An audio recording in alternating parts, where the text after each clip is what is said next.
evening and thanks for joining us tonight for News 410. I'm Jessica Bowman. Matt Breen is off tonight.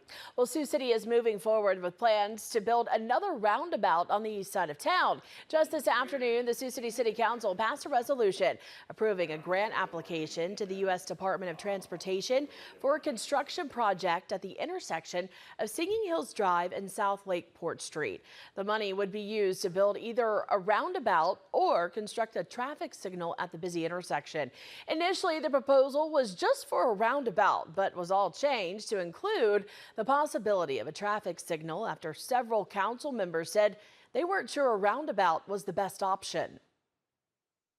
It needs a stoplight at a minimum. I'm not sure about a roundabout because, I've not been a huge fan of those. But anyway, it does need some improvements, and hopefully we'll get a grant one way or another to fix that. The city engineer Gordon Fair said the roundabout was recommended because it would be the safest option. Number one reason for a roundabout over a traffic light, or traffic signal, is safety. They are, per the Federal Highway Administration, they are 78% safer or less accidents than a signal. Fair said the cost of the roundabout would be about $1.3 million, and the grant would cover 80% of the project cost.